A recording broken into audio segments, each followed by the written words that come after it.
Dan oleh sebab itu ada banyak persoalan yang belum terjawab. Jadi saya tulis buku yang kedua, yang di Malaysia, yang sebahagiannya untuk memperjelaskan apakah yang berlaku di negara ini dan apakah hubungan dengan perjuangan umat Islam seluruhnya. Kita akan menyambut kemerdekaan barangkali esok atau lusa, dan buku ini ialah buku membicarakan tentang perjuangan kemerdekaan. Dan apakah yang saya maksudkan dengan begitu juga saya dengan rendah dirinya menulis sebuah buku yang ketiga yang baru saja terbit, buku yang bertajuk Bicara Waras Sains Islam. Buku ini lebih kepada perbincangan tentang sains tamadun Islam. Ketiga-tiga ini mungkin ada hubungan yang sama ada secara langsung atau tidak, sebab tamadun yang berlaku di alam Melayu ialah sebahagian daripada tamadun Islam. Oleh sebab itu, apakah maksud Malaysia? Barangkali istilah yang tidak digunakan sebelum ini. Malaysia ialah satu kawasan yang besar, yang agak luas, tidak sama dengan alam Melayu, bahkan lebih luas, dan dia meliputi seluruh bangsa yang dicirikan dengan bangsa Melayu. Sama ada dia tinggal di tanah Melayu ataupun di Sumatera ataupun sebahagian daripada Indochina, sampailah kepada Asia Pasifik. Begitu juga sampai ke selatan ataupun utara Australia. Ini mencirikan satu bangsa manusia yang pernah membina satu tamadun yang besar, yang barangkali dilupai oleh sejarah. Dan dalam buku ini saya cuba melihat daripada sumber yang ditulis oleh umat Islam. Antaranya yang saya rujuk ialah kitab yang tulis oleh seorang ilmuwan Mesir yang bernama Saleh Jaudat, dan dia ialah seorang sejarah yang ketika itu kerajaan Osmaniyah berkuasa di Mesir. Dia berada di Mesir, tajuknya adalah Ummah Al-Melayu, yang dia bersahabat dengan seorang kerabat diraja Malaysia, Kedah ketika itu, Tengku Mansur Shah. Tengku Mansur yakni putera ataupun raja muda Kedah. Persahabatan ini memberikan kepada Saleh Jaudat satu perasaan bahawa negara kawannya ini sedang dijajah oleh British. Walaupun Mesir ketika itu dijajah oleh Perancis, tetapi penjajahan yang berlaku di tanah Melayu adalah satu perkara yang di luar daripada kemanusiaan mengikut Saleh Jaudat. Saleh Jaudat mengatakan penghambaan yang dilakukan oleh British terhadap Melayu, satu penghambaan yang tidak ada tandingannya, yang barangkali boleh dibandingkan dengan penjajahan Belanda di Jawa. Masyarakat Jawa diperhambakan oleh Belanda, masyarakat Melayu diperhambakan oleh British. Tetapi sayang, bangsawan Jawa bersama-sama dengan Belanda menjajah bangsanya sendiri. Demikian juga bangsawan Melayu bersama dengan penjajah menjajah bangsanya sendiri. Itulah yang tulis oleh Saleh Jaudat. Dan bangsawan yang bersama dengan penjajah ini diisytiharkan sebagai hero negara, pahlawan negara, dan itulah sejarah yang ditulis. Maka dalam buku ini saya mengambil satu tagline bahawa sejarah yang benar tidak sepenuhnya resmi, sejarah yang resmi tidak sepenuhnya benar, dan siapa yang tidak mempelajari sejarah, maka sejarah akan mengajarnya sekali lagi. Cukup menarik apabila kita membaca buku yang tulis oleh Saleh Jaudat. Dia membayangkan bahawa umat Islam tidak pernah disepadan oleh geografi.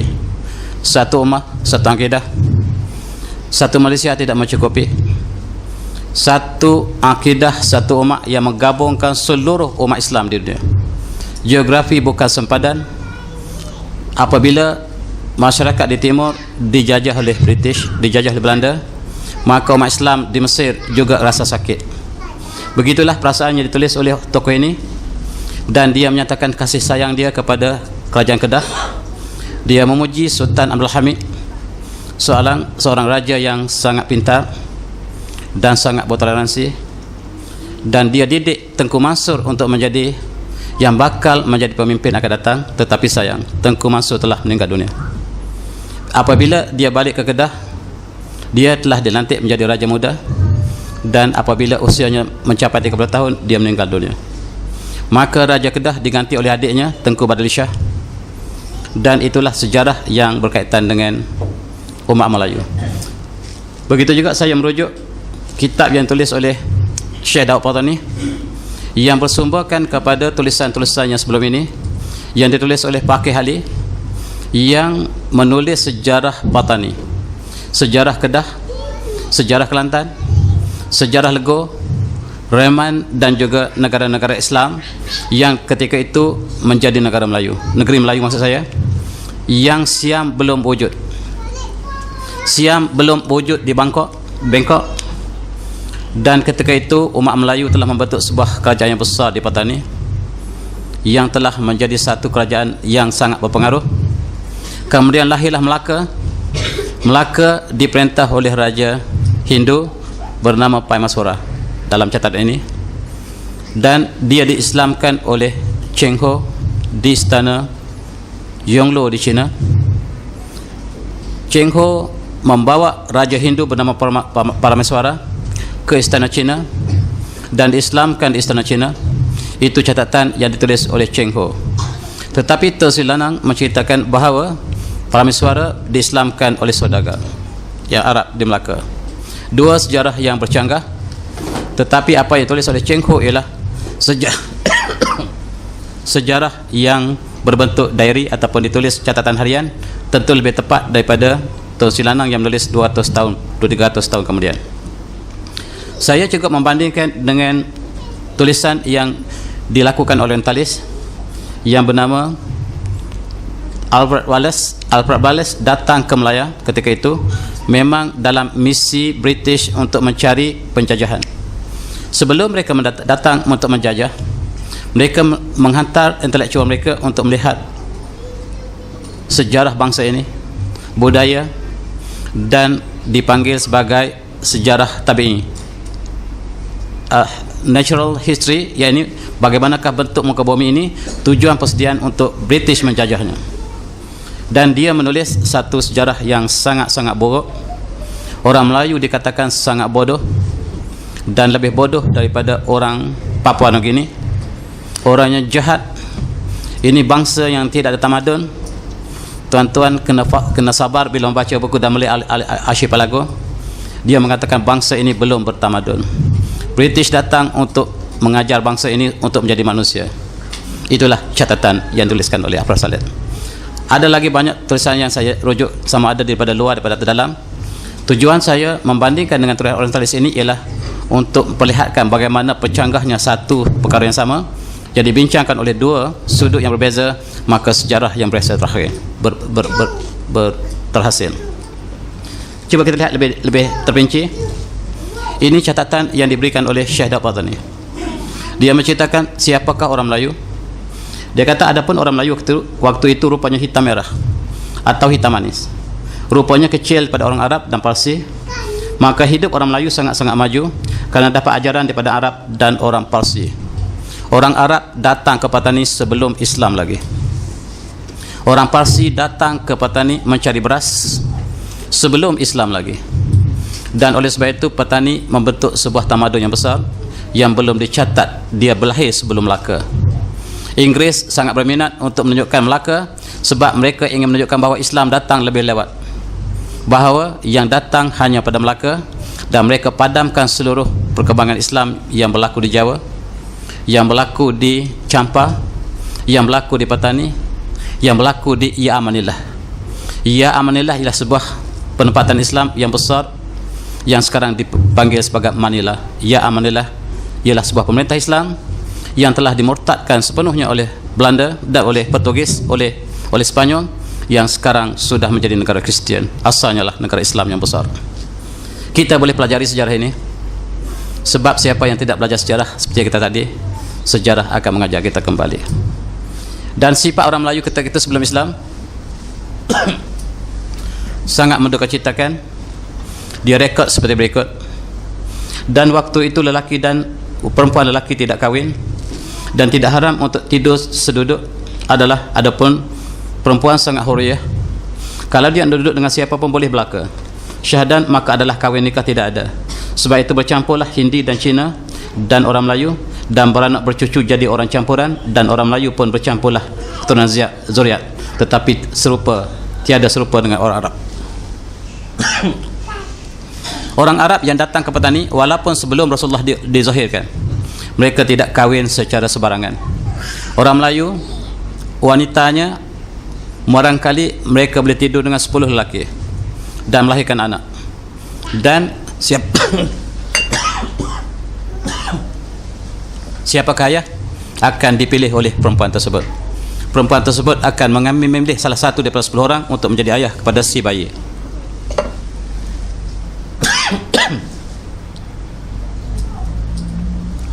Islam datang mengubah bangsa Melayu.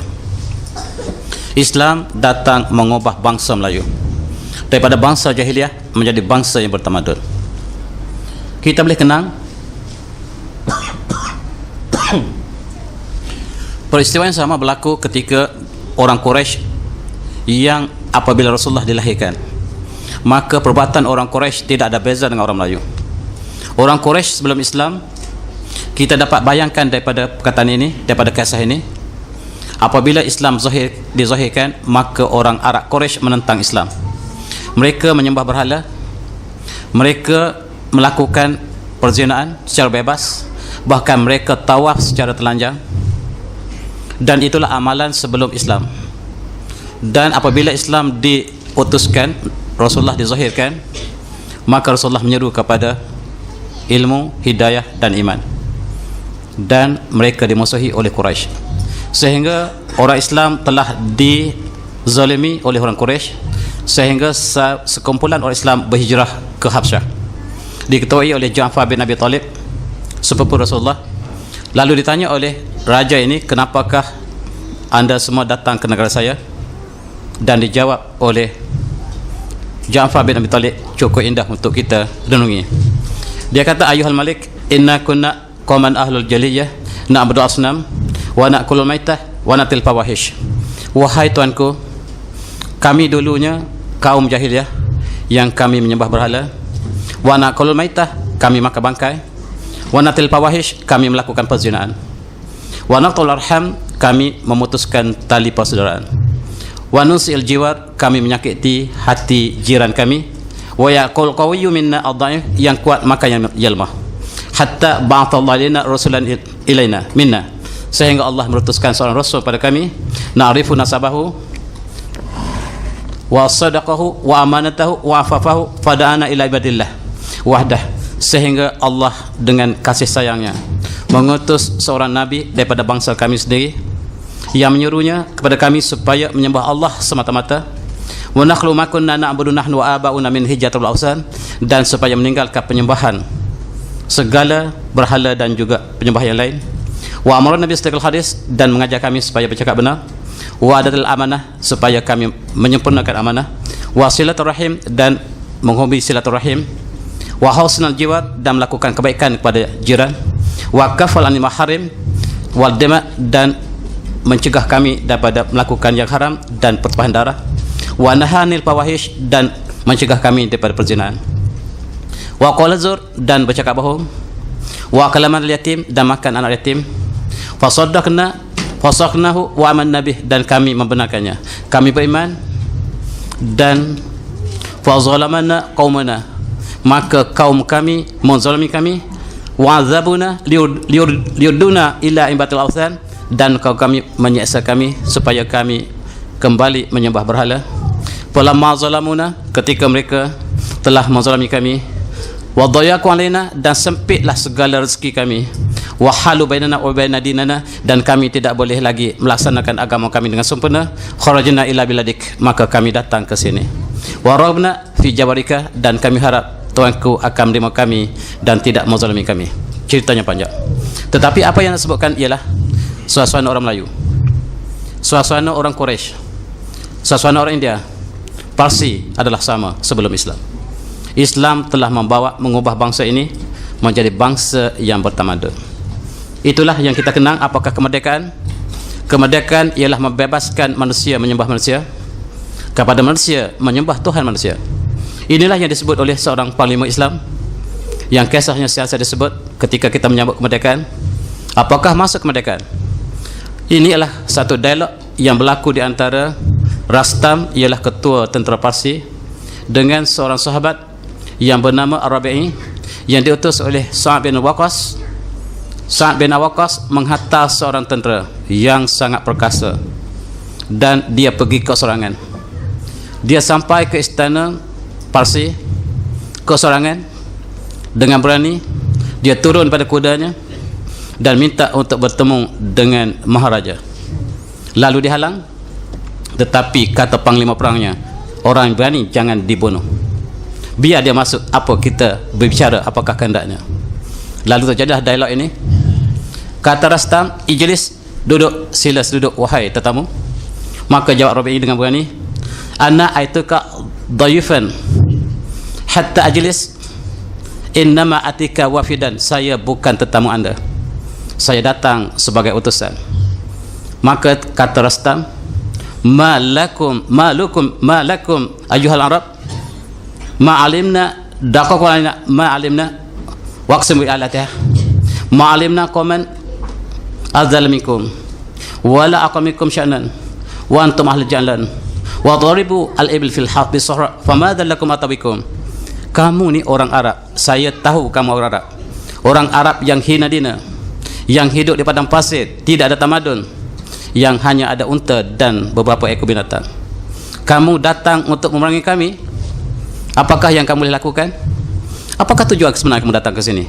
Maka dijawab oleh Rabi'i, na'am ayuhal malik, benar yang tuanku sebut. Kunna kama kota waziyadah, benarlah apa yang tuanku katakan, barangkali tuanku menambahkan perkara yang tidak benar. Kunna ahlu jaliyah, kami dulu ahli jaliyah. Na'budul asnam, kami menyembah berhala. Yaqtulul qaribahu ala syatin, seorang berperang dengan kawannya kerana seekor kambing. Walakin Allah iftatana lirajal ibad min ibadatil ibad ila ibadati rabbil ibad. Ini jawabannya. Rasul membawa cahaya untuk mengeluarkan kami daripada menyembah hamba kepada menyembah Tuhan hamba. Wa min dhaqid dunya ila santil akhirah, daripada kesempitan dunia kepada keluasan akhirat. Kemerdekaan ialah membebaskan manusia daripada menyembah sesama manusia, menyembah sistem daripada sistem ilahi, maka itulah kemerdekaan. Andainya kita merdeka tetapi masih lagi mengamalkan sistem yang bukan ilahi, bukan sistem rabbani, bukan sistem yang dikehendaki oleh Allah SWT, maka kita tidak merdeka. Kita masih terjajah oleh kapitalisme, terjajah oleh sekularisme, yang terjajah oleh pragmatisme, terjajah oleh berbagai-bagai ism, yang barangkali kita tidak merdeka sama sekali. Barangkali negara kita telah merdeka, fizikalnya merdeka, tetapi jiwa dan falsafahnya masih terjajah, termasuk sejarah. Dari manakah orang Melayu? Asal usul orang Melayu dari manakah? Dan inilah yang dikaji oleh sekumpulan pensyarah daripada USM. Dia kata mengikut kajian DNA yang diambil seluruh negara, kaum yang paling tua di negara ini ialah orang Kelantan, yang usianya mencapai 60,000 tahun, diulang kali banyak kali, dan inilah manusia yang paling tua. Yang lain paling muda. Yang paling muda ialah orang India. Dan apakah benar saya tidak pasti, katanya kajian saintifik, tetapi kajian saintifik pun tidak boleh dipercayai sepenuhnya. Dan kita lihat sejarah yang tulis oleh umat Islam. Kita mengambil contoh ialah Al-Kamil fit Tarikh. Al-Kamil fit Tarikh ditulis oleh seorang sejarawan Islam yang terkenal, Ibn Athir, dan terdapat banyak sejarah yang ditulis oleh umat Islam, termasuklah tarikh yang ditulis oleh Ibn Kathir, juga An-Nihayah wal Bidayah wal Nihayah, Al-Kamil fit Tarikh oleh Ibn Athir. Dan ada satu perkara yang cukup menarik tentang catatan Ibn Athir tentang orang Melayu, disebutnya sebagai Al-Jawiyun. Dia baca ayat Quran ini, a'udzubillahi minasyaitonirrajim, Rabbana waj'alna muslimaina laka min dzurriyyatina ummatan muslimatan laka warina manasikana wa tub 'alaina innaka antat tawwabur rahim. Shadaqallahul azim. Wahai Tuhan kami, ini doa Nabi Ibrahim bersama anaknya Ismail. Wahai Tuhan kami, jadilah kami orang muslimin yang tunduk patuh padamu daripada keturunan kami, supaya kami menjadi ummah yang satu, umat yang tunduk bagi kamu, dan perlihatlah bagaimanakah kami ingin melakukan ibadah haji. Innaka antat tawwabur rahim, sesungguhnya wa tub alaina, dan ampunlah kami. Innaka antat tawwabur rahim, sesungguhnya engkau maha pengampun lagi maha penyayang. Doa ini dilapaskan oleh Nabi Ibrahim selepas pembinaan Kaabah dilakukan oleh bersama dengan anak-anaknya Ismail. Mengikut catatan Ibn Athir, orang Melayu ialah keturunan Nabi Ibrahim AS, dan ini disokong oleh Imam Tabari. Imam Tabari ialah penulis tafsir yang besar, yaitu Tafsir At-Tabari, yang sangat terkenal, ulama yang sangat besar. Dia menulis seperti berikut. Catatan ini saya ambil daripada Tabari. Dia kata qala wa walida Ibrahim AS Ismail wa huwa akbar walidih, wa ummu Hajar wa hiya qibtiyah, wa Ishaq kana dharir basar, wa ummu Sarah ibnatu Tawil bin Nakhur bin Sar bin Aruh bin Falih bin Rabir bin Afash bin Sam bin Nuh AS. Maksudnya, Nabi Ibrahim ada dua orang isteri yang awal. Pertama ialah namanya Sarah, Hajar, melahirkan Nabi Ismail AS, dan Hajar ialah bangsa Mesir Qibtiyah.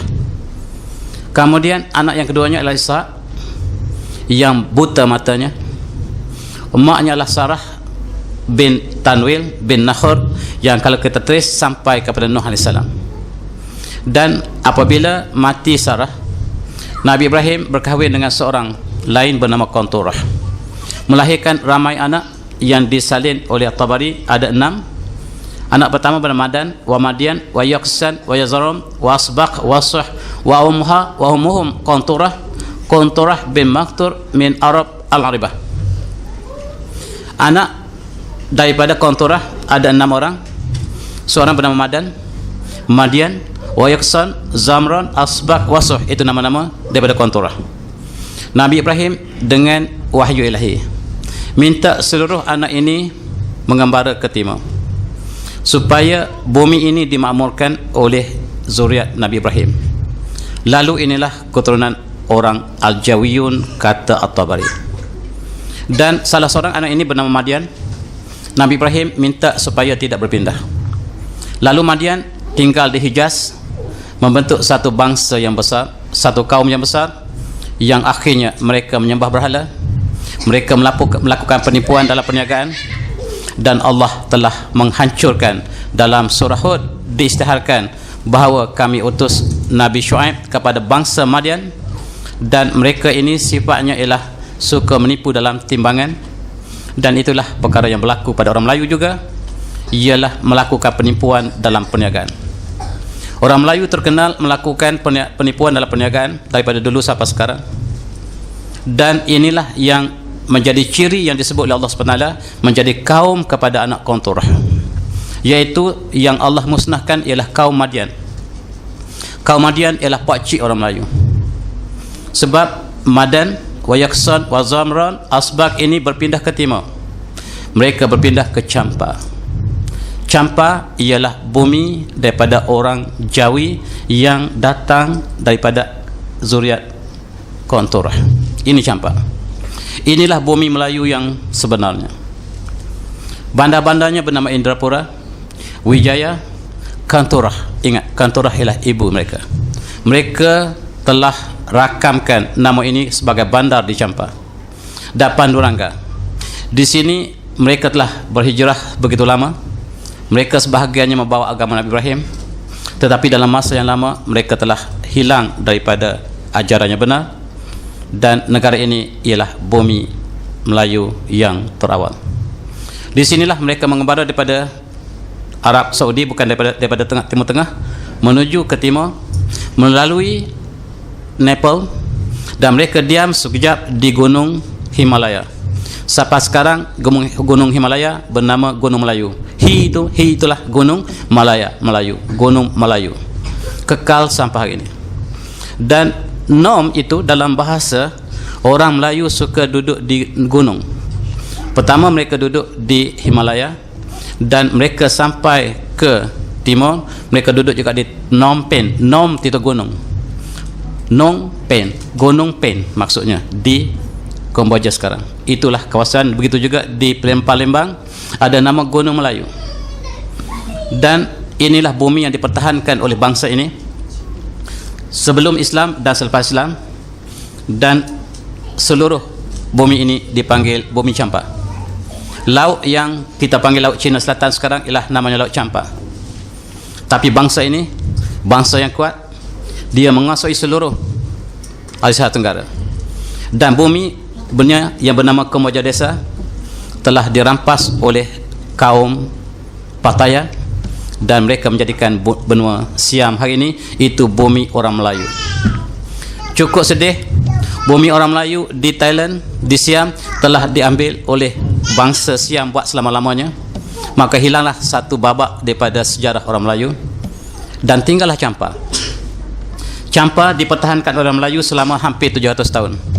Tetapi satu tentera yang sangat kuat daripada utara bernama Biak. Biak telah berperang dengan orang Melayu. Orang Melayu pertahankan bumi ini selama 700 tahun. Sejarahnya dapat kita saksikan dalam Syair Siti Zubaidah. Syair Siti Zubaidah berlaku di sini, di bandar Indrapura. Indrapura ialah bumi Melayu yang sekarang sudah menjadi bumi Vietnam. Oleh sebab itu jangan sebut Campa di Vietnam. Tuan-tuan akan ditangkap, tak akan balik lagi. Saya ada pengalaman. Saya pergi kerana ada MOU dengan universiti di Hanoi. Secara tidak sengaja saya sebut tentang Campa. Bila sebut tentang Campa, semua orang berdiri. Dan rupa-rupanya Campa tidak boleh disebut di Vietnam sebab mereka tidak ingin sejarah silam dibangkit. Sebab itu bumi orang Melayu. Orang Melayu pertahankan Campa sampai tahun 1780, tak silap saya, di bandar sekarang bernama Ho Chi Minh. Ho Chi Minh ialah pertahanan orang Melayu terakhir sebelum mereka dikalahkan sepenuhnya oleh tentera Biak. Lalu mereka telah mengembara ke seluruh alam Melayu. Mereka datang ke Kelantan, namanya Pekalan Campa. Mereka membawa buah campa yang panggil campadak, buah campa. Bunga campa, bunga campa, campaka, bunga campa. Dan sejarah kita dengan campa telah dipadamkan. Oleh sebab kita tidak menulis sejarah yang baik, maka sejarah ini telah hilang dalam lipatan yang sekali-sekala disebut oleh penulis-penulis silam, seperti yang dicatatkan oleh Syekh Daud Patani. Syekh Daud Patani tidak menulis sendiri, tetapi dia menyalin daripada datuknya yang keempat barangkali, yang nama Syekh Pakih Ali, yang datang daripada Bugis, daripada Makassar, yang mengembara ke seluruh alam semesta, alam Melayu. Dan kemudian Syekh Daud pergi ke Mekah, belajar di Mekah, dan berguru dengan Syekh Abdul Samad Apalambani. Kemudian datang untuk berjihad terhadap tentera Siam, dan gurunya Syekh Abdul Samad Apalambani telah syahid di Kedah. Sejarah cukup panjang. Bangsa ini bangsa yang sangat istimewa. Bangsa Melayu sangat istimewa. Dan kita lihat ada satu hadis Rasulullah mengatakan, dalam satu hari baka Rasulullah yauman faqalu ma yubkika ma ya Rasulullah, qala ashtaqtu li ahbabi, qalu awasna ahbabuka ya Rasulullah, qala la antum ashabi ma amma ahbabi, faqamun jatu namin bandi yu'minu nabi walam yarawni atau kama qala. Satu hari Rasulullah telah menangis teresak-esak. Lalu para sahabatnya bertanya, wahai Rasulullah, apakah yang menyebabkan Rasulullah menangis? Maka jawab Rasulullah, saya rindukan kekasih saya. Apakah kami tidak kekasih Rasulullah? Kata para sahabat. Maka jawab Rasulullah, kamu semua adalah sahabat saya, tetapi yang saya rindu ialah mereka yang datang selepas kamu, tidak pernah berjumpa dengan saya tetapi beriman dengan saya. Itulah yang dirindui Rasulullah. Barangkali kita lah yang dimaksudkan. Orang Melayu tidak pernah jumpa Rasulullah, tidak pernah jumpa dengan sahabat Rasulullah. Barangkali tabi'in pun tidak pernah jumpa. Siapakah yang datang ke tanah Melayu? Yang datang ke Patani, yang datang ke Melaka ialah saudagar yang amanah. At-tajur amin, anna wat-tajur amin kahataini fil jannah. Saya dengan saudagar yang amanah berada dalam seperti dua jari ini di syurga, kata Rasulullah dalam satu hadis, yang menunjukkan bahawa Rasulullah mengajar dalam akhlak yang indah sehingga diwarisi oleh para pedawah, peniaga yang datang berniaga di Melaka, di Patani, sehingga orang Melayu yang melakukan penipuan dalam perniagaan tertarik dengan akhlak yang ditunjukkan oleh para pendakwah ini, lalu rajanya meluk Islam dan diikuti oleh orang Melayu. Orang Melayu bangsa yang paling mudah dibentuk di dunia. Tidak ada bangsa yang satu bangsa satu agama kecuali Melayu. Tidak ada di dunia satu bangsa yang paling lembut lidahnya daripada orang Melayu. Orang Melayu boleh cakap bahasa Inggeris dengan tepat, boleh cakap bahasa Cina dengan tepat, boleh bercakap bahasa India dengan tepat, boleh bercakap bahasa Arab dengan tepat, dan kalau dia bercakap bahasa Arab, orang Arab kalah. Oleh sebab itu dikagumi oleh seluruh dunia, orang Melayu lebih fasih daripada orang Saudi bercakap membaca Al-Quran. Itu sebab kita menang dalam tilawah setiap tahun. Lidah kita tak dapat ditandingi oleh orang Arab sendiri. Orang Mesir tidak dapat menandingi. Orang Mesir tidak boleh sebut huruf jim, mereka sebut ga. Kalau tuan-tuan perhati dalam musabaqah begini, wakil daripada Mesir membaca waga'alu lillah, waga'alu, waja'alu. Orang Melayu boleh sebut sadda dengan tepat. Dan lidah kita barangkali tidak dipunyai oleh semua bangsa di dunia. Inilah yang disebut oleh semua penulis bahawa Melayu ialah bangsa sangat istimewa. Tetapi bangsa yang istimewa ini ada kelemahan yang sangat ketara, mudah mengikut budaya orang lain. Itulah yang berlaku, dan inilah sejarah bangsa Melayu yang kalau kita lihat kerajaan Champa yang dilaporkan oleh Cheng Ho, dia melawat pada 1400 dia jumpa kerajaan Islam Champa, Jawa, Palembang, Melaka baru saja ditubuhkan. Begitu juga kita lihat sejarah yang dilakukan di Kelantan. Kelantan adalah di antara negara yang awal memeluk Islam.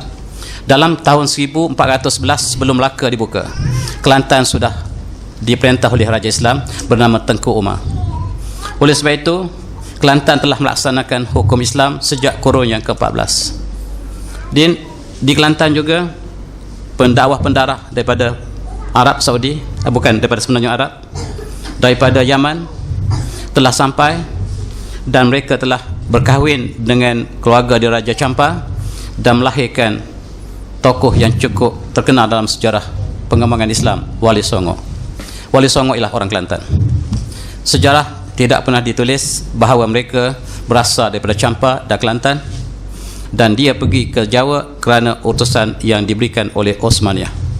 Kerajaan Osmaniyah mengutus mereka ini untuk mengajar orang-orang Jawa, orang yang ketika itu beramal Hindu, kepada Islam, dan mereka ialah datang daripada Champa, sedangkan ibu bapa mereka ialah daripada Yaman dan juga Hadramaut. Isya kan? Kita lihat kenang saya nak sebut tentang Melaka. Melaka ialah kerajaan yang besar satu masa dulu yang meruasi kerajaan Islam.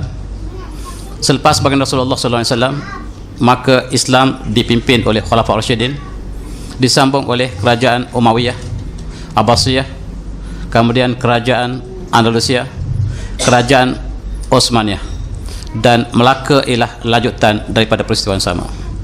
Melaka dan Osmaniyah ialah negara yang sama ketika itu. Melaka sebahagian daripada kerajaan Osmaniyah yang besar, dan kita lihat Melaka ketika itu sangat aman. Dan ketika pemerintahan Sultan Amal Fatih, dalam buku Turki saya ceritakan tentang kisah ini, Sultan Amal Fatih telah membuka Konstantinopel yang kemudian ditukar menjadi Istanbul, dan ketika itu di Melaka diperintah oleh Sultan Mansur Shah. Sultan Mansur Shah dijemput ke Istanbul untuk dilantik sebagai gubernur Osmaniyah di kawasan timur. Lalu dia telah berlayar dengan kapal ini, kapal yang cukup besar, namanya berendam, mandi berendam. Kapalnya sangat besar yang tidak dipunyai oleh tentera lain di dunia. Ini kapal yang terbesar yang dibayangkan seperti berikut. Kapal ini dibina pada tahun 1453 dan panjangnya 180 kaki, lebar 36 kaki, dan dia jauh lebih besar 2 kali daripada kapal terbesar Portugis. Dan di dalamnya boleh muat 400 orang tentera, dan dia membawa berbagai-bagai senjata di dalamnya. Di dalamnya ada meriam, dan Melaka mempunyai teknologi yang sangat tinggi ketika itu, yang dia adalah sebahagian daripada Osmaniyah. dan boleh muat beberapa ekor gajah, 4 ekor gajah dalam perahu yang dipunyai oleh Sultan Mansur Shah. Sultan Mansur Shah dilantik menjadi gubernur dan dikahwinkan dengan anak Sultan Muhammad Al-Fatih, melahirkan seorang anak raja yang sangat adil, Sultan Alauddin Irwayat Shah. Sultan Alauddin Irwayat Shah ialah cucu Muhammad Al-Fatih yang membuka Istanbul, dan dia melaksanakan hukum syariah di Melaka. Di Melaka dia melaksanakan hukum hudud, dan dia adalah raja yang paling alim, yang paling adil di Asia Tenggara ketika itu. Dan dia melaksanakan surah An-Nur. Bismillahirrahmanirrahim. Suratul anzalnaha wa faradna wa anzalna fiha ayatin bayyinatin la'allakum tadhakkarun. Az-zanatu waz-zani fajlidu kulla wahidin minhuma mi'atal jaldah wa la ta'khudhukum bihima rafatun fi dinillahi in kuntum mu'minun in kuntum tu'minun billahi wal yawmil akhir wal yashhad 'adzabahum ta'ifatun minal mu'minin ila akhirih. Surah ini diturunkan dan dipatukan pada kamu, dan diturunkan padanya ayat-ayat yang jelas sebagai kamu mengambil peringatan. Perempuan yang berzina, lelaki yang berzina, hendaklah kamu sebat sebanyak 100 kali. Dan janganlah di antara kamu yang kasihan belas ke atas azab ini bagi mereka yang beriman kepada Allah dan hari kiamat. Lakukan sebatan ini tanpa kasih sayang, sebab inilah hukum ilahi yang diperatukan ke atas kamu. Ini dilaksanakan oleh Raja Adil ini, yakni Sultan Alauddin Irwayat Shah, sehingga Melaka telah menjadi bumi yang paling aman di kawasan timur. Dicatatkan oleh semua pengembara bahawa Melaka menjadi pelabuhan yang sangat aman. Tidak ada perampakan, sebab siapa yang merompak akan disolib. Sebab itulah hukum Islam. Harabah dilakukan hukum yang Allah tentukan, qisas dilakukan, dan baginda sendiri yang bangkit waktu malam mencari hal ehwal rakyatnya dan mencari siapakah yang miskin, menghulurkan bantuan, dan dicatatkan oleh Tulsi Lanang baginda sendiri yang membunuh perompak dan sebagainya. Kita lihat apa yang dilakukan oleh Sultan Alauddin sangat hebat. Dia telah menulis, dia telah dapat disaksikan dalam Qanun Melaka yang tercatat dengan jelas hukum-hukum yang jelas yang diwajibkan Al-Quran, termasuklah hukum qisas, hukum zina, hukum mencuri, potong tangan, ekonomi diharamkan riba sama sekali, dan murtad adalah hukuman mati. Ini ialah kemerdekaan. Kemerdekaan apabila kita tidak lagi menyembah sistem manusia, tetapi kembali kepada sistem ilahi, maka itulah tarifan kemerdekaan yang dimaksudkan oleh Sultan ini. Dan pengaruhnya cukup melebar. Hukum Qanun Melaka dilaksanakan di Melaka, dan juga undang-undang Melaka, undang-undang laut Melaka dilaksanakan, termasuklah hukum harabah. Harabah ialah merompak di lautan. Ini ada dalam Al-Quran, hukum tentang harabah ini yang sangat ketat, dibunuh dan disolid. Begitu juga dengan undang-undang di Pahang, ketika Sultan Abdul Ghafur melaksanakan hukum hudud di Pahang pada tahun kurun yang ke-16. Begitu juga Kedah melaksanakan, tak silap saya, dalam kurun yang ke-17. Dan di Perak juga hukum hudud dilaksanakan jauh lebih awal daripada British datang ke sini, tetapi British tetap British. Bila datang ke sini, dia mengisahkan Singapura sebagai the new Strait Settlement. Singapura, Melaka dan Pulau Pinang diistilahkan sebagai the Strait New Settlement. Apakah maksudnya? Maksudnya di situ tidak ada orang yang tinggal seorang pun. New Settlement maksudnya yang kami temui di situ tidak ada tamadun, tidak ada undang-undang. Oleh sebab itu, selepas kita merdeka, syarat kemerdekaan ialah menggunakan undang-undang Kristian, yakni common law. Sayang, dengan menganggap bahawa bumi ini tidak ada undang-undang, mereka tidak belajar sejarah bahawa Islam telah bertakhta, termasuk direkodkan dengan di atas batu bersurat, di atas batu bersurat Terengganu, yang menunjukkan bahawa hukum hudud dilaksanakan di Terengganu, Kuala Berang dalam kurun yang ke-13 Masehi. Jauh lebih awal daripada Melaka dibuka pada kurun yang ke-15. Dan di Kelantan hukum yang sama telah dilaksanakan dalam kurun yang ke-12. Tarikh tepatnya 1180 Masehi. Dan Islam sampai ke Jawa semasa Khalifah Rashidin, dan Sayyidina Muawiyah telah sampai ke Jawa melaporkan kepada Sayyidina Osman bahawa di Jawa ada satu bangsa yang disebut oleh pelayar-pelayar ini sebagai Al-Jawiyun, mengambil sepenuh bumi Jawa. Dan semua orang tanah Melayu ataupun di rantau Melayu ini apabila datang ke Mekah disebut sebagai orang Jawa ataupun Al-Jawi. Kita lihat Kelantan ditemui wang siling yang bertarikh 1180 yang disebutkan tadi, yang menyebut tentang Al-Mutawakkil ala Allah, yakni raja yang merintahlah yang telah melaksanakan syariat Allah.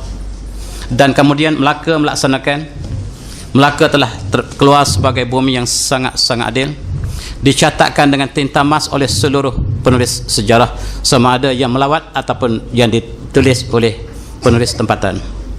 Inilah Melaka yang sangat hebat, jadi digambarkan oleh Portugis. Kotanya sangat kuat, kotanya bukan kayu tapi batu. Tetapi Tu Silanang menulis sebaliknya. Kita lihat Portugis apabila mereka datang ke timur selepas kekalahan kerajaan Islam Andalusia. Kerajaan Andalusia diperintah oleh Islam selama 700 tahun, sejak daripada Tariq bin Ziyad telah menguasai Spanyol dan menjadi bumi Andalusia. Tetapi pada tahun 1498 Islam telah dikalahkan oleh raja yang paling zalim dalam sejarah manusia, iaitu Ferdinand dan Isabel. Sebaik saja Islam dikalahkan di Granada, Ferdinand dan Isabella telah membunuh seramai 5.6 juta umat Islam pada 1 April 1498. Maka di Spanyol hari ini tidak ada tinggal seorang pun orang Islam, sebab Isabel telah bernazar selagi Islam tidak dihapuskan sepenuhnya di bumi Spanyol, dia tidak akan mandi buat selama-lamanya. Dia tunaikan nazar dia sehingga dia tidak mandi selama-lamanya. Hari dia mati, gereja bermesyuarat apakah kita perlu mandikan mayat ini, sebab Nasrani juga memandikan mayat seperti Islam, atau tidak sebab nazarnya. Lalu mereka mengatakan dia menazar ketika hidup, ketika dia mati adalah hak kita menentukan. Lalu dia dimandikan buat kali terakhir dan pertama.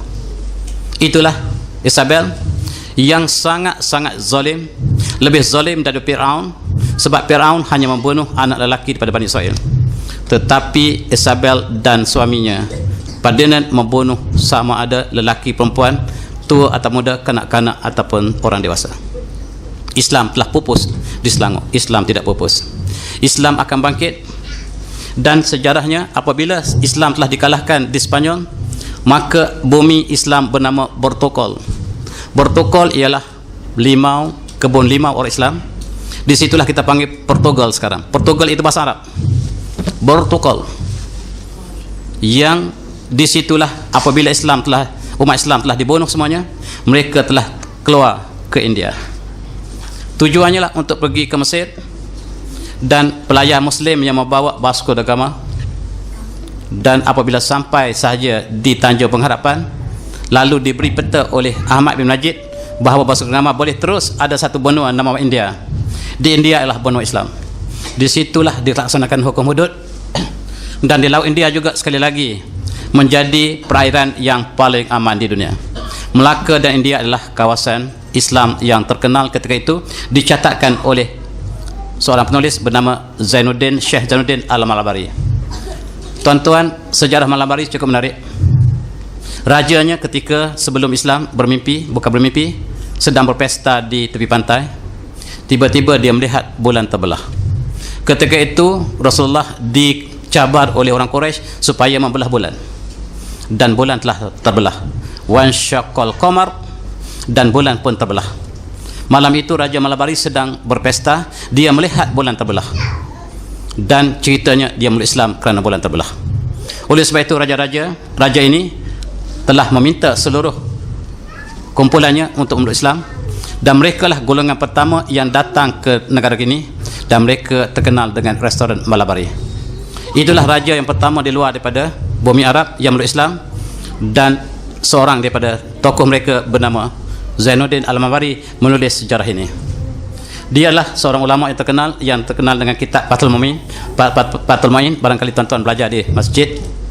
Bahasa Arab, bahasanya sangat sukar sebab dia orang India menulis dalam bahasa Arab, bahasanya berlenggak-lenggok.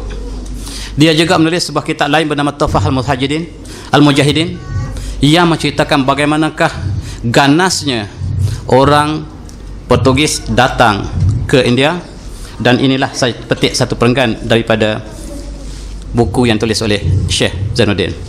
Izinkan saya baca dalam terjemahannya. Dia tulis dalam bahasa Arab.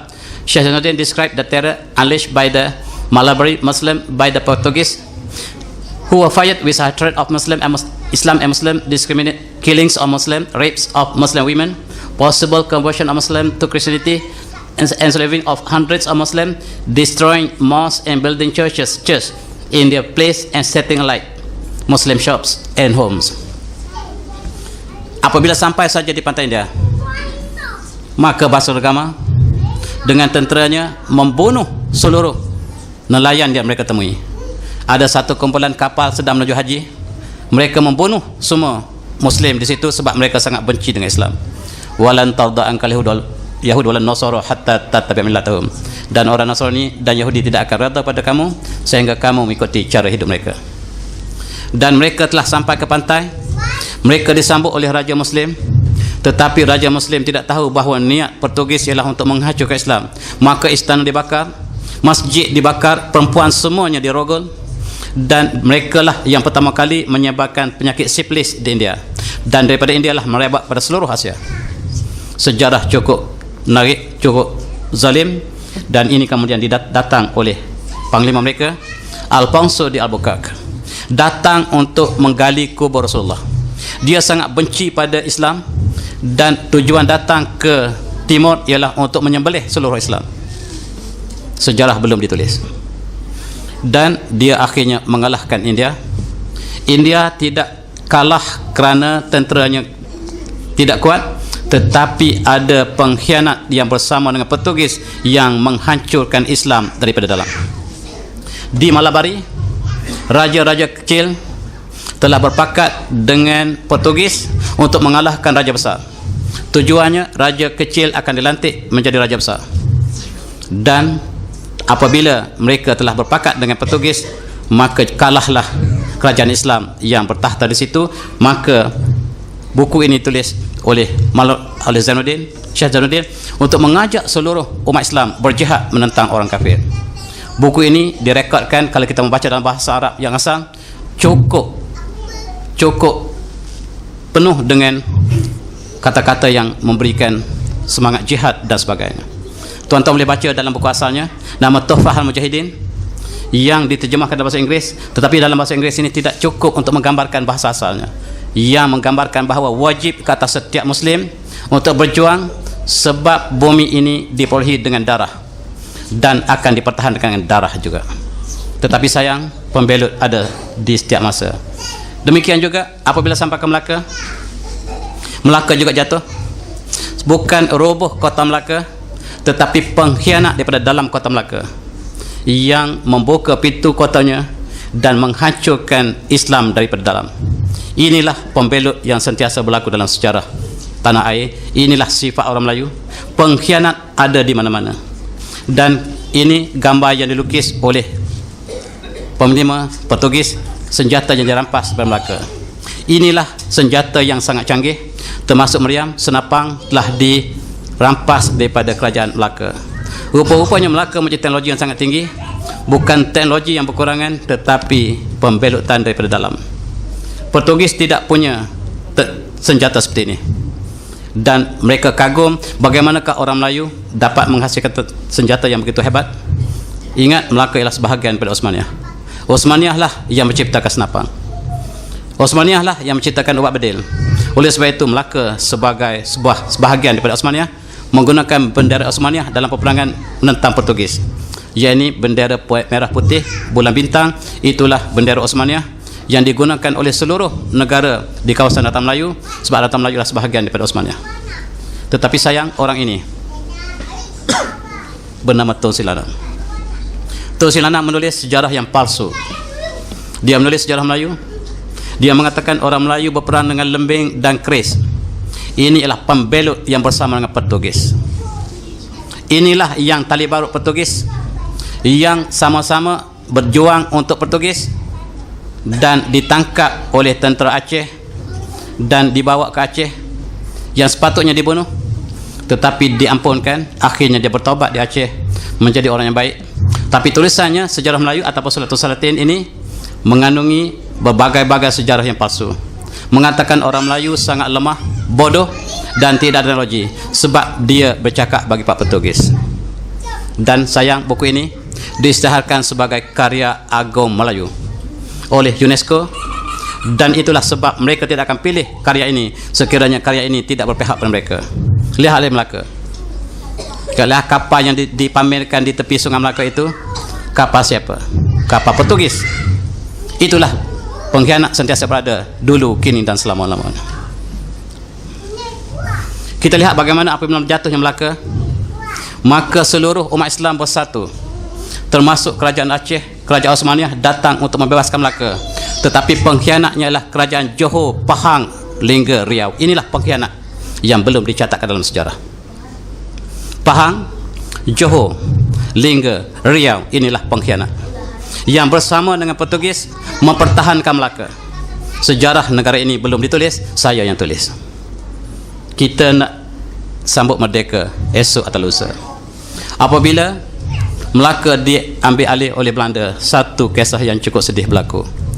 Semua ulama telah berpadu melantik orang ini, namanya Raja Haji, untuk menjadi komander besar seluruh alam Melayu menentang Belanda.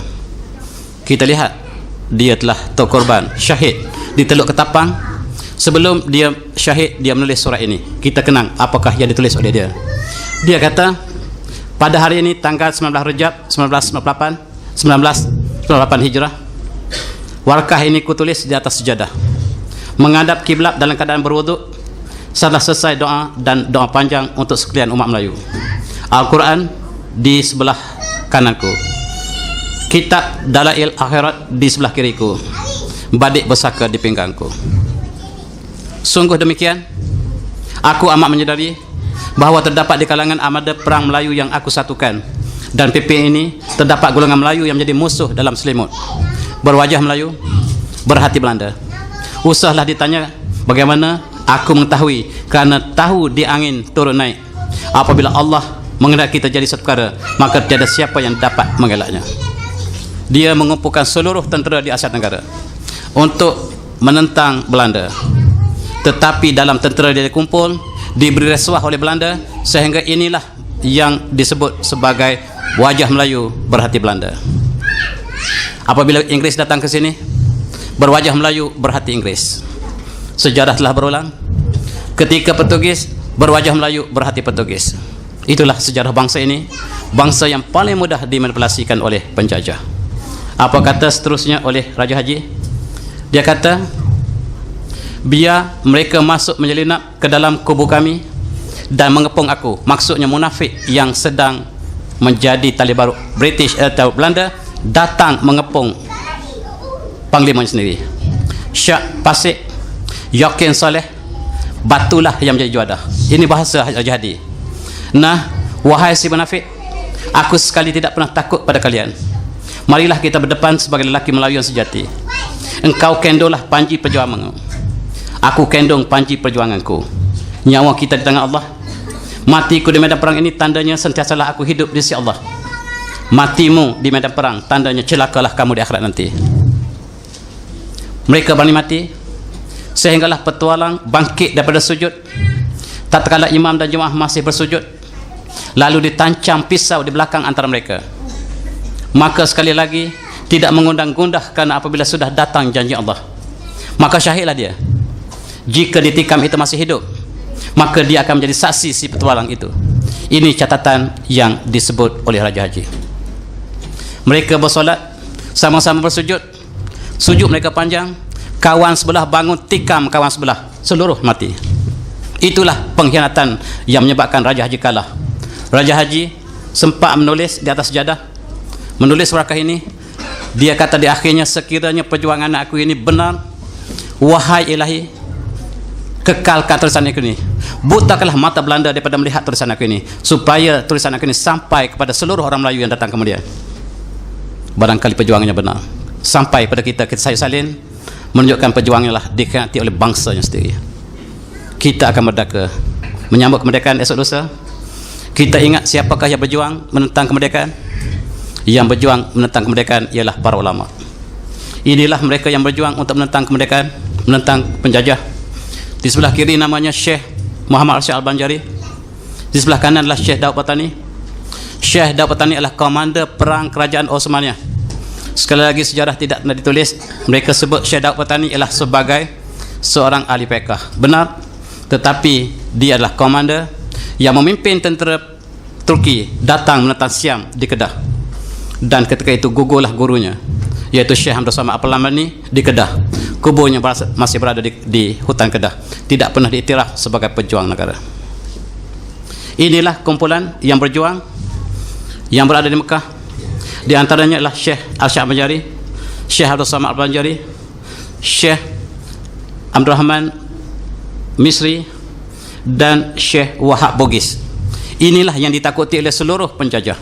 Mereka menyeru jihad, dan setiap apa yang mereka keluar fatwa dilaksanakan di seluruh alam Melayu. Dan saya nak sebut orang ini, Syekh Ahmad Patani. Dia dilantik sebagai duta kerajaan Osmaniyah di Timur untuk menghancurkan Inggeris dan membentuk sebuah negara yang bersatu di seluruh Asia Tenggara, yang menggabungkan Jawa, Sumatera, Tanah Melayu, Sulawesi, dan seluruh kawasan Campa, termasuklah Petani, di bawah seorang khalifah. Khalifah yang dicadangkan sama ada Raja ataupun Sultan Zainal Abidin ketiga Terengganu, yang ini pelajar yang paling alim, pelajar yang diasuh khas oleh Syekh Ahmad Patani untuk menjadi khalifah umat Islam di Asia Tenggara. Tetapi Inggeris cepat mencium rancangan ini. Mereka hancurkan lebih awal sebelum rancangan terjadi. Di antara calon khalifah untuk umat Islam di seluruh Asia Tenggara ialah Raja Kelana Riau. Ialah murid Syekh Ahmad Patani yang sangat petah dalam politik, dan juga seorang bernama Raja Hitam yang dicadangkan di antara khalifah yang bakal mengumpulkan seluruh alam Melayu ini di bawah sebuah khalifah. Tetapi Belanda, British, apa sahaja agama mereka, Al-Kufar ala millatin wahidah. Mereka asalnya apabila menentang Islam, mereka boleh bersatu. Dan kita lihat Syekh Nawab Bantan. Syekh Nawab Bantan ialah ulama yang berada di Mekah, yang mempunyai ramai penuntut-penuntutnya, yang kemudiannya mengisytiharkan jihad menentang Belanda di Jawa. Inilah tokoh perjuangan kemerdekaan sebenarnya, yang namanya tak pernah disebut dalam sejarah kemerdekaan negara kita. Dan murid-muridnya lah tersebar ke seluruh dunia, ke seluruh alam Melayu, dan mereka lah yang mengumpulkan kekuatan. Dan di antara murid Syekh Ahmad Patani ialah Tok Janggut Kelantan. Tok Janggut ialah seorang panglima, dan dia telah pergi ke Mekah, ditiup roh jihad oleh orang ini, dan di Pahang dihantarnya seorang mufti bernama Syekh Osman Seni untuk melatih Datuk Bahaman Mak Kilau menjadi pejuang jihad. Tetapi sejarah disebut bahawa inilah sebagai pemberontak. Di Terengganu lahirnya Syekh Abdul Rahman Limbong yang menentang British, tetapi sayang dia disebut sebagai pemberontak oleh British, dan disebut sebagai pemberontak oleh seluruh profesor Melayu di Malaysia hari ini. Dia tulis pemberontakan Amran Limbong seolah-olah melihat sejarah ini daripada kacamata British. Mereka belum merdeka dari segi penulisan. Sayang, kita lihat Amran Limbong ditangkap oleh pembesar-pembesar Melayu yang bekerja bagi pihak British. Yang menjadi taluk British ialah orang Melayu. Sentiasa ada tali barut Melayu. Begitu juga apabila Tok Janggut, maka orang Melayu lah menangkap Tok Janggut untuk diserah pada British. Maka pengkhianat sentiasa berada dulu, kini dan selamanya. Sayang, kita lihat ketika itu, kalau saya boleh teruskan sedikit lagi, Masjid Al-Aqsa yang tidak boleh kita pisahkan pada sejarah negara kita, sebab Masjid Al-Aqsa ialah masalah umat Islam yang menjadi rebutan daripada Yahudi dan Nasrani. Di sebelah kiri ialah Theodor Herzl yang menjadi ketua orang Yahudi. Di sebelah kanan ialah tentera yang paling jahat British bernama Lawrence of Arabia, yang berusaha untuk mengambil bumi Palestin untuk dijadikan sebagai negara haram Israel.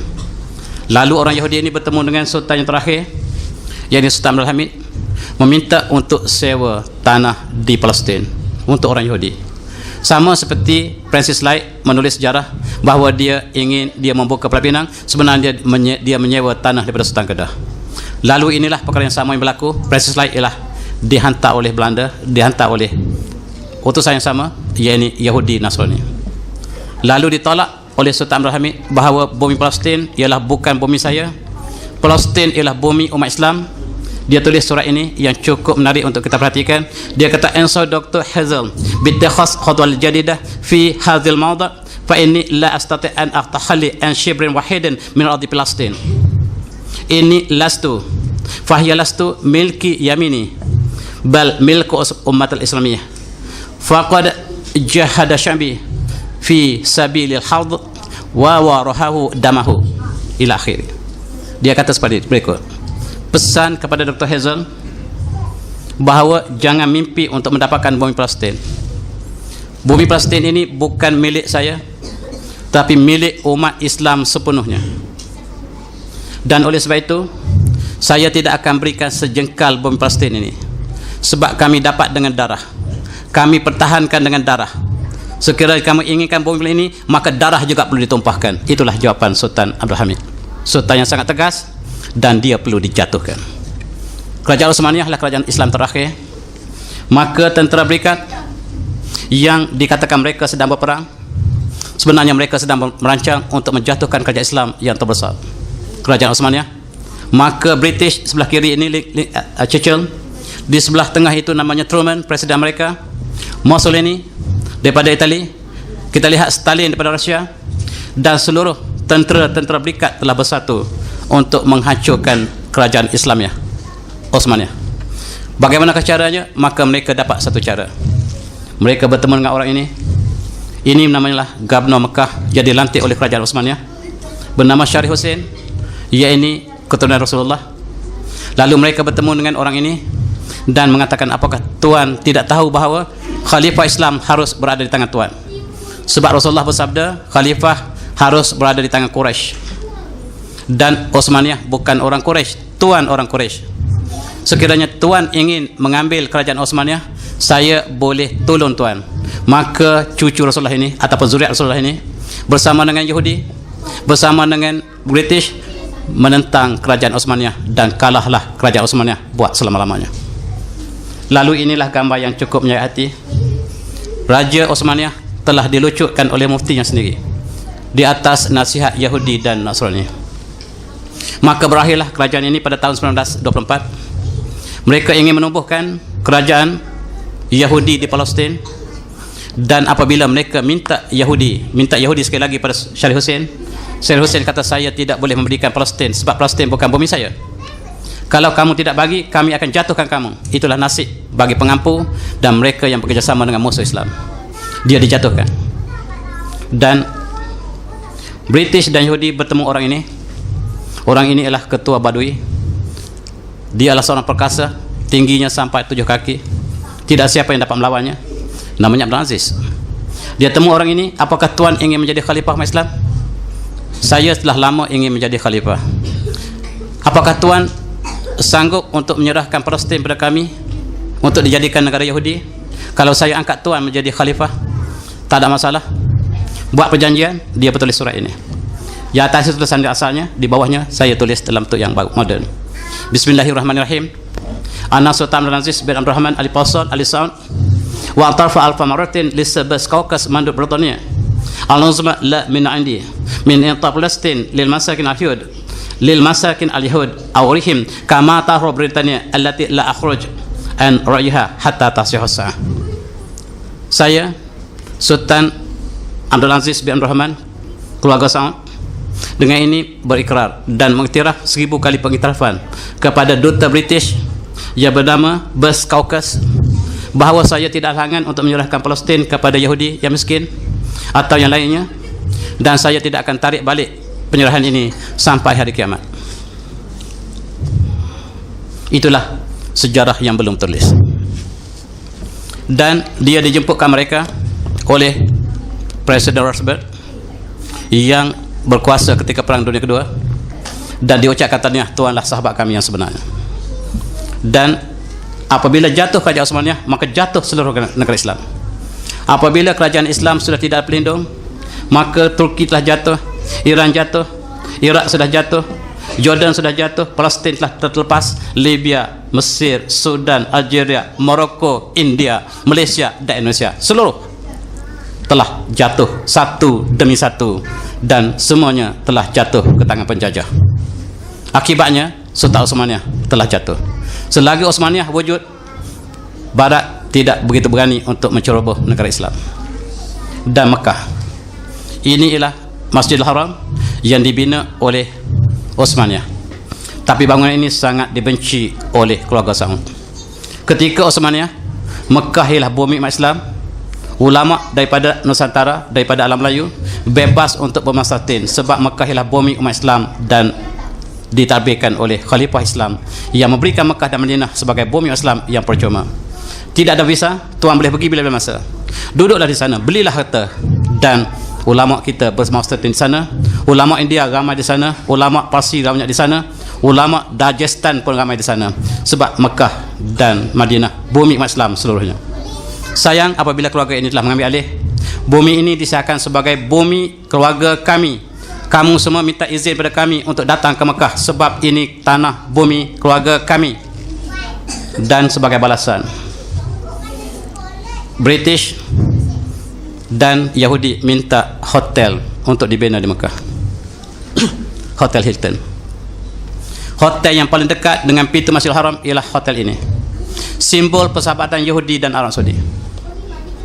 Dan di Madinah, hotel yang paling dekat dengan Masjid Nabawi ialah Darut Tauhid, dan nama asalnya adalah Intercontinental. Di bawah Safwah ada makhluk ini, namanya Starbucks Coffee. Ini tandanya siapa di mana negara ada Starbucks, maksudnya dia terjajah oleh kapitalisme, liberalisme, pragmatisme Yahudi. Mekah telah dijajah. Rupa-rupanya Mekah bukan bumi kita, tuan-tuan. Inilah sebab kawan-kawan kita yang balik Saudi cukup marah dengan saya. Dia kata itulah pemimpin yang terbaik. Saya katakan bahawa mereka naik kerana disokong oleh Yahudi dan juga British dan juga Amerika dan Perancis dan Itali dan Rusia. Dan oleh kerana bumi itu bumi mereka, mereka yang menentukan peraturan, mereka menaikkan bayaran visa untuk bulan Oktober ini. Sebaik saja jemaah haji kembali ke negara masing-masing, maka umrah dan ziarah akan dinaikkan. Siapa yang pergi kali kedua 200, bukan 200 tuan, 2.000 rial. Kali yang ketiga kata pergi kali ketiga 3.000 rial. Ini bukan bumi, tuan-tuan. Dan seluruh struktur Masjid Al-Haram yang dibina oleh Osmaniyah telah diruntuhkan. Kononnya untuk meluaskan masjid ini, tapi sebenarnya untuk menghapuskan tanda-tanda tamadun ataupun kesan daripada Osmaniyah. Dan Indonesia minta untuk membina hotel di Mekah, ditolak mentah-mentah. Malaysia lebih bijak dan diberikan hak untuk membina hotel di atas bukit. Dan cukup sayang kita lihat apabila Masjidil Haram mempunyai hotel yang bertaraf 5 bintang, 6 bintang, maka siapakah jemaah haji yang bakal mampu untuk sampai ke Mekah pada masa 30 tahun akan datang? Saya jangkakan umat Islam di Malaysia semakin tersempit untuk menunaikan fardu haji, sebab hotel yang murah sudah tidak ada lagi. Yang adalah yang bertaraf mewah, yang kalau tidak ada sekurang-kurangnya 30,000 40,000 tuan-tuan tidak boleh menunaikan haji. Ini agenda siapa? Dan inilah yang saya nak bincangkan. Dan kita akan menyambut kemerdekaan, tetapi kita minda terjajah. Dan kalau saya boleh teruskan dalam seminit dua lagi, sebelum negara kita merdeka, Perdana British bernama Gladstone mengangkat Al-Quran. Sejarah mengatakan bahawa apabila Portugis menjajah Melaka, sukar untuk murtadkan orang Islam. Bagaimanakah untuk murtadkan Islam? Ialah mengikut pandangan William Gladstone, seorang Yahudi yang menjadi Perdana British.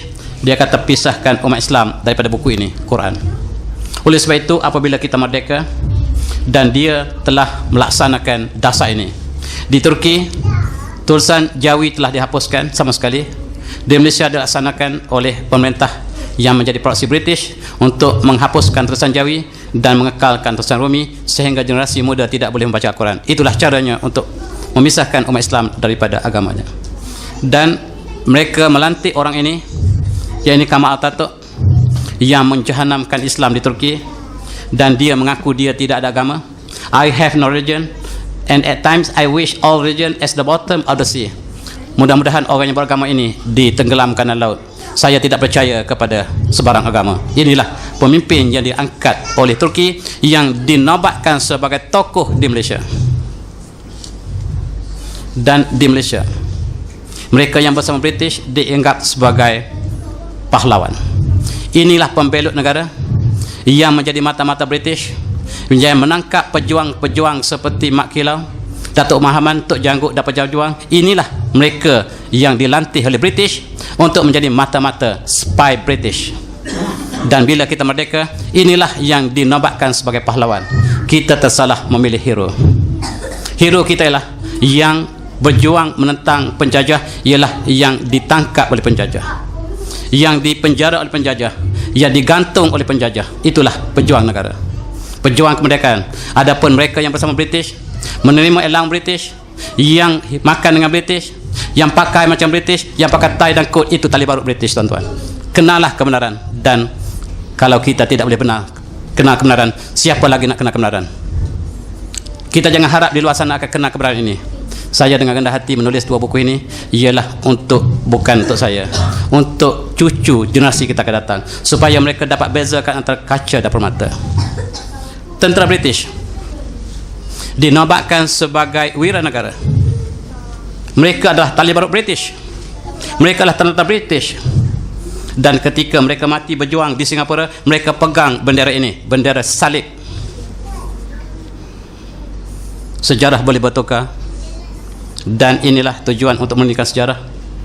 Di antara tentera British ada tentera India yang diupah untuk datang ke Melaya, tetapi pejuang-pejuang di Mekah datang dengan murid-muridnya melalui persatuan Ar-Rushdiyah, masuk ke dalam tentera ini, mengatakan bahawa kamu sekarang berkhidmat kepada musuh Islam. Di antara tentera India ada yang Islam. Mereka telah berpaling tadah, mereka menentang British, dan British hampir kalah di Singapura sebab ditentang oleh tentera sendiri yang beragama Islam, dan mereka ditembak beramai-ramai di Singapura. Berita ini tak pernah sampai pada kita. Tentera Melayu ada yang pengaruhi bahawa kamu sekarang bekerja untuk musuh Islam, kamu palingkan senjata kepada mereka. Dan tentera Melayu juga menentang British di Singapura dalam tahun 40-an. Mereka juga ditembak mati beramai-ramai. Itulah pejuang yang sebenarnya. Adapun yang mendapat pangkat lieutenant, yang mendapat pangkat berbagai-bagai pangkat yang diberikan oleh British, itu tali barut British. Sejarah belum ditulis, maaf saya. Dan syarat kemerdekaan, tuan-tuan, dia lihat bahawa apabila Jepun telah mengalahkan British di Melaya, dan Jepun mengalahkan Belanda di Indonesia, maka di Indonesia pejuang-pejuang jihad mereka telah menghalau Belanda dan Indonesia merdeka penuh. Tetapi di Melaya, Inggris melihat dengan penuh curiga. Sekiranya Melaya akan dapat kemerdekaan di tangan pejuang yang sebenarnya, mereka akan dihalau terjun laut. Oleh sebab itu, sebelum mereka dihalau terjun laut, mereka memilih proksi mereka, tali barut mereka, untuk dihadiahkan kemerdekaan negara ini, bukan kepada pejuang tetapi kepada tali barut. Dan untuk kemerdekaan mereka berikan berbagai syarat. Untuk merdeka, kamu harus menggunakan undang-undang Kristian, common law. Undang-undang Islam yang dilaksanakan di Melaka, dilaksanakan di Pahang, Perak dan juga di Terengganu dibatalkan. Kamu masyarakat majmuk tidak boleh laksanakan Islam. Kalaulah alasan masyarakat majmuk, kenapa kita ambil undang-undang Kristian? Yang asing kepada orang Melayu, yang asing kepada orang India, yang asing kepada orang Cina. Tetapi sejarah belum dimurnikan. Lihatlah siapakah pejuang negara. Kita ada tugu negara. Tuan tengok betul-betul, cuba fokus gambar ini. Tengok yang pegang bendera itu pejuang. Tengok hidungnya, apakah hidungnya seperti hidung kita atau hidung lain? Yang hidung seperti kita yang mati di bawah itu. Itu sejarah yang ditulis. Sepatutnya yang pegang bendera itulah musuh negara, yang mati itulah pejuang. Sudah diterbalikkan. Maaf saya kalau tuan-tuan tidak tenang dengan partai ini. Coba lihat siapakah pejuang-pejuang yang dicatatkan di dindingnya. Ini semuanya British.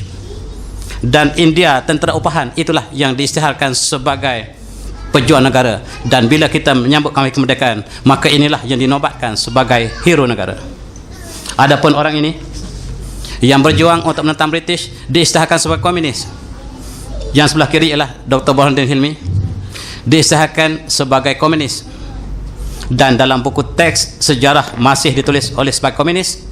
Tetapi tahun lepas Sultan Nazrin Shah menganugerahkan satu pingat yang bawa title Datuk Seri, yang menunjukkan komunis telah dihapuskan oleh raja ini dan diberikan taraf inilah sebagai pejuang yang sebenarnya.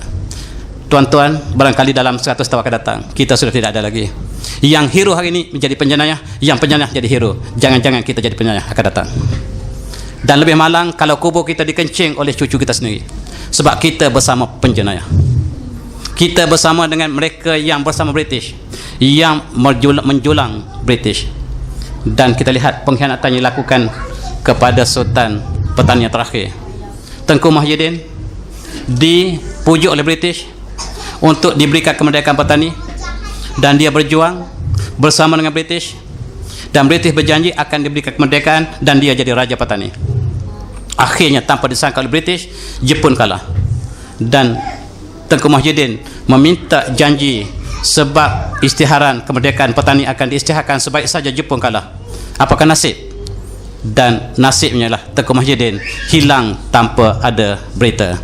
Dia dihapuskan oleh British dan juga oleh Siam, sebab buminya telah diserah kepada Siam. Bumi Melayu, tuan-tuan, ialah daripada petani sampai ke seketing kera. Itulah bumi Melayu yang pernah menjadi sebahagian daripada wilayah ini. Tetapi hari ini kita berputih mata kerana Siam telah mengambil alih. Kita pergi ke Karabi, kita pergi ke kawasan Phuket, kita bertemu orang Melayu yang tidak boleh bercakap Melayu lagi. Identiti mereka sudah hilang sama sekali. Mereka Muslim, dan itulah nasibnya. Siapa yang bersama British, mereka akan ditipu hidup-hidup seperti Tengku Muhyiddin, dan akhirnya negara merdeka. Merdeka tanpa ada pejuangnya lagi. Pejuangnya sudah tidak dinobatkan sebagai hero, tetapi mereka yang tidak pernah berjuang dinobatkan sebagai hero negara. Mereka lah yang menerima syarat kemerdekaan. Mereka menerima bahawa sistem akan dilaksanakan dengan undang-undang Kristian, common law sampai hari ini. Undang-undang yang berkaitan dengan ekonomi diasaskan kepada ekonomi kapitalisme, pragmatisme, liberalisme, yang menjadikan interest sebagai asas ekonomi negara. Allah berfirman, wa halallahul bai'a wa harrama riba. Allah menghalalkan jual beli dan mengharamkan riba, tetapi sistem ekonomi negara kita masih lagi berteraskan riba. Kita ada bank Islam, tetapi bank Islam ditubuhkan di bawah Akta Bank Negara yang menjadikan asas riba sebagai asas. Di manakah kita, tuan-tuan? Soal itu kita lihat misi sekularisme sebagai syarat kemerdekaan diletakkan oleh orang ini. Menteri Pelajaran Malaysia isytiharkan bahawa tulisan Rumi akan dijadikan resmi, tulisan Jawi dihapuskan, dan akibatnya generasi Y sudah tidak boleh membaca Al-Quran. Kalau tidak ada sekolah tahfiz, barangkali generasi Y sudah tidak boleh membaca Quran. Dan Tengku pun membentuk kabinet, dan di dalam kabinet dia telah bermesyuarat bahawa, kata Tengku, however, that the whole constitution was framed on the basis that the federation will be a secular state. On the basis that the federation will be a secular state. Ini bukan negara Islam. Kemudian hakim daripada India bernama Hakim Abdul Hamid, kenapakah kamu orang Islam menafikan Islam sebagai agama kamu? Dan dia berusaha untuk masukkan Islam as the religion of federation, tetapi tidak disukai oleh orang Melayu. Nasib baik ada hakim India yang masukkan, tetapi dia bercanggah dengan seluruh peruntukan, sebab peruntukan yang asal dikehendaki untuk negara state, iaitu ekonomi yang berkaitan dengan riba, undang-undang dengan Kristian, sistem dengan sekular, maka Al-Quran boleh diamalkan, tetapi untuk individu. Itulah nasib negara kita yang menerima kemerdekaan, tetapi bukan oleh pejuang. Maka kerakyatan juga diberikan percuma, alhamdulillah. Dan cukup menarik di dalam perlembagaan kita, if any state law is inconsistent with our federal law, the federal law shall prevail and the state law shall, to the extent of the inconsistency be void. Barangkali pelajar undang-undang lebih paham daripada saya. Sekiranya undang-undang negeri bercanggah dengan undang Kristian yang diasaskan pada Kristian, maka undang-undang negeri akan terbatal. Undang-undang negeri diasaskan pada Al-Quran. Undang-undang federal diasaskan pada Kristian. Sekiranya dia bercanggah, maka undang Kristian yang menang. Apakah tuan-tuan masih Muslim? Dan akhirnya, dalam perancangan yang sama, negara Israel telah dibentuk. Dan cukup malang, Palestin telah berubah menjadi negara Israel. Bumi yang hijau itulah bumi Palestin, yang beransur-ansur hilang buminya, yang berakhir dengan bumi yang dikenali sebagai Israel. Israel lah nama Nabi Yakub, dan dia diisytiharkan sebagai negeri baru ini. Yang berjuangnya orang ini cukup malang, orang yang bodoh, namanya Yasir Arafat.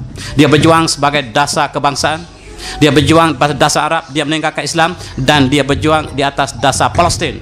Inilah orang yang bodoh. Dia bersahabat dengan Palestin, dengan Israel, akhirnya dia dibunuh oleh Yahudi. Tetapi inilah yang ditakuti oleh Yahudi. Mereka yang berjuang kerana jihad, mati kerana jihad, kemenangan di tangan Allah. Tetapi perjuangan itulah urusan kita. Akhirnya Israel selangkah yang terakhir mengisytiharkan Palestin bernama Israel secara resmi tahun ini. Tahun ini mereka isytiharkan bukan lagi Palestin. Tuan-tuan tak boleh panggil Palestin lagi, Israel. Dan bukan itu saja, tuan-tuan. Mereka membentuk sebuah negara Israel yang besar yang dinamakan Greater Israel, yang meliputi Turki, Palestin, Syria, Mesir, Arab Saudi, Iraq dan Iran. Itulah bumi yang mereka cadangkan. Sekarang Palestin telah diperolehi sepenuhnya, maka mereka perlu mengambil Syria. Apa yang berlaku di Syria ialah sebahagian daripada ini.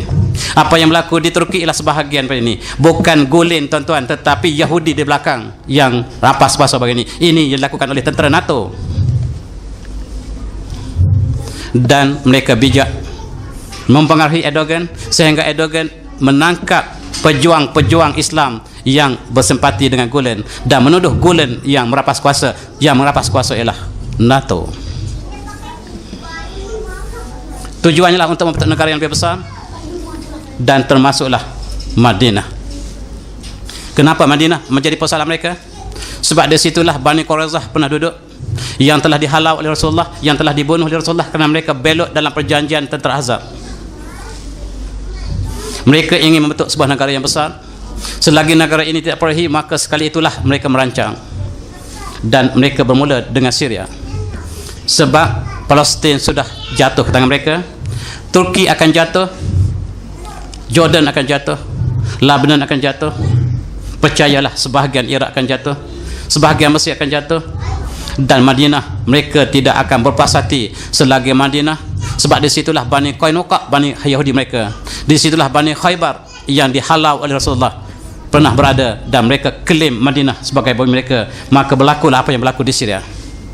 Syria jangan kita lihat dia berlaku di antara dua negara besar. Yang dilaporkan oleh CNN ialah berlaku di antara dua kuasa besar, Amerika dan Rusia. Kalau tuan-tuan berfikir sedikit saja, ini adalah gambar IS di atas langit yang menjadi satellite mereka, menjadi laboratory mereka.